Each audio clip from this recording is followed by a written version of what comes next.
सोनम और राहुल दोनों अच्छे दोस्त होते हैं। वो दोनों एक ही कॉलेज में पढ़ते हैं। सोनम एक यूट्यूबर होती है और वो तरह तरह के व्लॉग्स शूट करके यूट्यूब पर अपलोड करती है। सो हेलो गाइस, मैं हूँ आप सबकी सोनम। आज मैं आपको ले चलूंगी दिखाने मेरा कॉलेज। कैसा है मेरा कॉलेज, और मैं आपको आज के व्लॉग में अपने दोस्तों से भी मिलवाऊंगी। सो बी रेडी।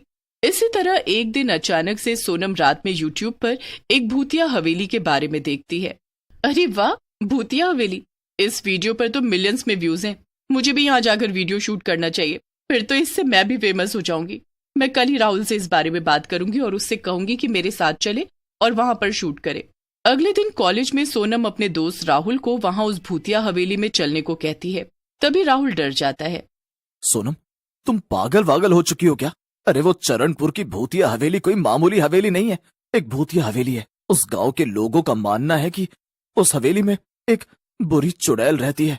हाँ राहुल, यही तो जानना है, यही तो शूट करना है मुझे। मैं चाहती हूँ कि मैं इस वीडियो के जरिए ढेर सारे व्यूज हासिल करूँ। ये वाला वीडियो बहुत ज्यादा हिट हो जाएगा अगर हम दोनों वहां पर जाकर शूट करेंगे तो। राहुल, अगर तुम मेरे साथ वहां पर नहीं चलोगे तो मैं आज के बाद तुम्हारे साथ कभी बात नहीं करूंगी और हमेशा हमेशा के लिए दोस्ती तोड़ दूंगी, समझ गए तो? सोनम, ये कैसी जिद हुई भला? हाँ, यही मेरी जिद है। तुम्हें मेरे साथ चलना होगा, मैं कुछ नहीं जानती। ठीक है, चलेंगे हम। थैंक्स राहुल, जल्दी से पैकिंग कर लो, हम आज शाम में ही निकलेंगे। सोनम और राहुल दोनों शाम में निकल पड़ते हैं और रात तक वो चरणपुर गांव पहुंच जाते हैं। अपनी जान की परवाह न करते हुए सोनम राहुल को भी उस भूतिया हवेली में ले जाती है। उस हवेली के बाहर लिखा होता है कि यहाँ से चले जाओ, ये हवेली एक भूतिया हवेली है। देखो सोनम, आंखें हैं ना तुम्हें? ये पढ़ो, यहाँ क्या लिखा है। यहाँ से चले जाओ, ये हवेली एक भूतिया हवेली है और तुम्हें अभी भी इस हवेली में जाना है। अपनी जान को हथेली पर रखकर, वो भी बस कुछ चंद व्यूज के लिए, फेमस होने के लिए तुम अपनी जान के साथ खिलवाड़ मत करो और मुझे भी मत फंसाओ इस सब में। राहुल, अब हम यहाँ तक आ ही गए हैं तो अंदर जाकर ही रहेंगे। आज तक कोई ये प्रूव नहीं कर पाया है कि सच में इस हवेली में वो चुड़ैल रहती है या नहीं, इसलिए मैं बेफिक्र हूँ। तुम भी बेफिक्र रहो। ये चुड़ैल एंड ऑल, ये सब बस किताबी और झूठी फरीबी बातें हैं। असल में ऐसा कुछ नहीं होता और हमें भी लोगों को बस शूट करके दिखाना है। नहीं सोनम, तुम्हें लगता होगा कि चुड़ैल और काली शक्तियां नहीं होती, लेकिन मैं जानता हूँ वो असल में होती हैं। और इस हवेली में भी एक चुड़ैल रहती है। मुझे माफ कर दो, मेरे पांव कांप रहे, मैं अंदर नहीं आ सकता हूँ सोनम। क्या? नहीं राहुल, तुम मुझे अकेले छोड़कर नहीं जा सकते हो। अब तुम्हें मेरे साथ चलना ही होगा। सोनम राहुल का हाथ पकड़कर उसे उस हवेली के अंदर ले जाती है। हवेली के अंदर जाते ही उस हवेली के मुख्य द्वार अपने आप बंद हो जाते हैं। ये मुख्य द्वार अपने आप कैसे बंद हो गए? ऐसे कैसे हो सकता है? ओफो, हवा से बंद हो गए हैं, इतना मत डरो। सो हेलो गाइस, तो आखिरकार हम दोनों पहुंच ही गए उस भूतिया हवेली में जहां दावा किया जाता है कि एक चुड़ैल रहती है। तभी अचानक से उस हवेली की फर्श हिलने लगती है और सोनम के हाथ से उसका कैमरा गिर जाता है और वो हवेली के दरवाजे के पास चला जाता है। फर्श के हिलने के साथ साथ उस हवेली में हर तरफ काला धुआं भी फैलने लगता है और उन दोनों को कुछ दिखाई नहीं देता। राहुल, ये सब क्या हो रहा है? मैंने तुम्हें कहा था ना, इस हवेली में चुड़ैल रहती है, वो किसी भी पल हम पर अटैक कर सकती है। अब और राहुल की बात सच हो जाती है। अचानक से धुआं चला जाता है और उस हवेली के झूमर पर उन दोनों को एक डरावनी और भयंकर चुड़ैल बैठी हुई दिखाई देती है। उसे देख उन दोनों के रोंगटे खड़े हो जाते हैं। चुड़ैल! स्वागत है तुम दोनों का मेरी हवेली में। आज तक जिसने भी इस हवेली में आने की हिम्मत की है, उस व्यक्ति पर मैंने बड़ी ही बेरहमी से अटैक किया है और उसकी जान ली है। और आज तुम दोनों पर अटैक होगा। तैयार हो जाओ। क्या? चुड़ैल, ऐसा मत करो, हमें बख्श दो, हम यहाँ फिर कभी नहीं आएंगे, हमें माफ कर दो। माफी मांगो सोनम, यूं खड़ी की खड़ी मत रहो। हाँ चुड़ैल, हमें माफ कर दो, हमसे गलती हो गई, बल्कि ज्यादा गलती तो मेरी है। मैं ही राहुल को यहाँ लाई हूँ। ये तो आना भी नहीं चाहता था। मैंने कभी सोचा भी नहीं था कि ये चुड़ैल और भूत प्रेत जैसी काली शक्तियां असल में होती भी हैं। लेकिन आज तुम्हें देखकर मेरे पैरों तले जमीन ही खिसक चुकी है। मुझे और राहुल को माफ कर दो चुड़ैल, हमसे बहुत बड़ी नहीं। एक बार जो इस हवेली में आता है वो फिर कभी जिंदा नहीं लौटता। अब मरने के लिए तैयार हो जाओ। चुड़ैल उन दोनों पर कूदते हुए अटैक करने जा ही रही होती है कि तभी राहुल सोनम का हाथ पकड़कर उसे सीढ़ियों से चढ़ते हुए ऊपर के एक कमरे में ले जाता है और वो दोनों वहां उस कमरे में छुप जाते हैं। कहाँ चले गए हो तुम दोनों?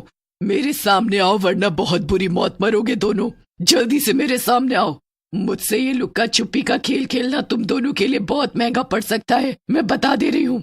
राहुल राहुल हम तो गए, अब वो चुड़ैल हम दोनों को नहीं छोड़ेगी। मुझे माफ कर दो राहुल, मेरे कारण तुम्हारी जान भी खतरे में है, माफ कर दो राहुल। वो दोनों आपस में बातें कर रहे होते हैं, तभी अलमारी पर रखी कुछ किताबें उन पर गिरती हैं और उनमें से एक होती है चरणपुर की चुड़ैल का रहस्य। वो किताब देख राहुल की आंखें फटी की फटी रह जाती हैं। चरणपुर की चुड़ैल का रहस्य, ये तो इसी चुड़ैल की कहानी है। हमें इसके राज के बारे में जानना होगा। लेकिन हम कैसे जानेंगे राहुल? राहुल उस किताब को पढ़ने लगता है और पढ़ते पढ़ते उसे उस राज के बारे में पता चल जाता है। पता चल गया कि आखिर इसकी मौत कैसे हुई थी और इसकी कमजोरी क्या है। क्या है राहुल, बताओ ना। सोनम, वो बताओ ना राहुल, क्या है वो रहस्य, क्या है चुड़ैल की कमजोरी? इस चुड़ैल का नाम सौदामिनी है। सौदामिनी एक बहुत बुरी महिला थी जिसने गांव की सारी नदियों में विष घोल दिया था, क्योंकि उसे गांव के सभी लोगों से बदला लेना था। वो एक चोरनी थी और गांव वालों ने उसे गांव से बाहर निकाल दिया था, लेकिन नदी के देवता ने उसे सजा दी और उसे मारने के बाद श्राप दिया कि वो कभी भी पानी को छू नहीं सकती, और अगर उसने पानी को छुआ तो उसकी सारी शक्तियां खत्म हो जाएंगी और वो शक्तिहीन हो जाएगी। क्या? इसका मतलब इस चुड़ैल का अंत पानी से ही होगा? लेकिन इस हवेली में हम पानी कहाँ से लाएंगे? पता नहीं सोनम, लेकिन हमें जल्द से जल्द पानी ढूंढना होगा। सौदामिनी का अंत पानी से ही होगा। अब राहुल और सोनम दोनों सौदामिनी चुड़ैल की नजरों से बचते हुए उस हवेली में पानी तलाशने लगते हैं, लेकिन उन्हें कहीं भी पानी नहीं मिलता है। थोड़ी देर बाद अचानक से वहां पर सौदामिनी आ जाती है और वो दोनों तभी हवेली की बालकनी में होते हैं। अच्छा, तो तुम दोनों यहाँ पर हो। अब तो मैं तुम दोनों को बिल्कुल भी नहीं छोड़ने वाली हूँ। बहुत भगाए तुम दोनों ने मुझे। राहुल अब हम क्या करें? अब तो हमारी शाबत तय है। सोनम, अब हमें इस पहली मंजिल से कूदना ही पड़ेगा। यही एक रास्ता है इस हवेली से बाहर निकलने का। ठीक है राहुल, भगवान का नाम लेकर कूद जाते हैं फिर। चुड़ैल उन दोनों के पास आ रही होती है कि तभी वो दोनों उस पहली मंजिल से कूद जाते हैं। राहुल को तो कुछ नहीं होता है, लेकिन सोनम के पैर में चोट आ जाती है। मेरा पैर, मेरे पैर में चोट आई है राहुल। सोनम उठो, हिम्मत जुटाओ और उठो, वरना वो चुड़ैल फिर से आ जाएगी। हमें अपनी जान बचानी है, वरना वो हमें जिंदा नहीं छोड़ेगी। सोनम, हे माता रानी, अब आप ही मेरी और राहुल की रक्षा कर सकती हो, हमें बचा लो माता रानी। वो चुड़ैल वहां पर आती है और उन दोनों के चारों तरफ वो जलती हुई लकड़ियां प्रकट कर देती है। अरे नहीं, अब हम कैसे जाएंगे यहाँ से? अब हम नहीं बच पाएंगे सोनम, आज हमारा मरना तय है। एकदम सही कहा इस राहुल ने।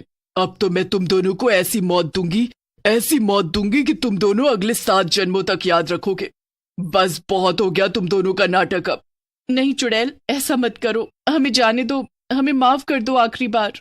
लेकिन चुड़ैल उन दोनों की एक नहीं सुनती और वो उन दोनों पर हमला करने जा ही रही होती है कि तभी खुशकिस्मती से बारिश होने लगती है और चुड़ैल सौदामिनी पर पानी गिरने पर वो बुरी तरह जलने लगती है और तड़प तड़प कर खत्म होने लगती है। नहीं, मैं खत्म नहीं हो सकती, ये तुम दोनों के कारण ही हुआ है। मैं कभी अपनी हवेली के बाहर नहीं निकलती, लेकिन तुम दोनों के कारण आज मैं खत्म हो रही हूँ। भगवान का लाख लाख शुक्र है कि सही समय पर बारिश आई, वरना आज तो हम दोनों मरने ही वाले थे। इस हादसे से मैं एक सबक सीख चुकी हूँ, हमें कभी भी ऐसी जगहों पर नहीं जाना चाहिए जो भूतिया और श्रापित हो। Once again sorry Rahul. भूतिया हवेली वाली चुड़ैल सौदामिनी का अंत हो जाता है और सोनम का कैमरा दरवाजे के पास गिरने के कारण इतना नहीं भीगता है और उसमें इस पूरे हादसे की रिकॉर्डिंग हो जाती है। पूरी दुनिया इस हादसे को यूट्यूब पर देखती है और उसके बाद कोई भी ऐसी जगह पर जाने से पहले अपने कान पकड़ता है।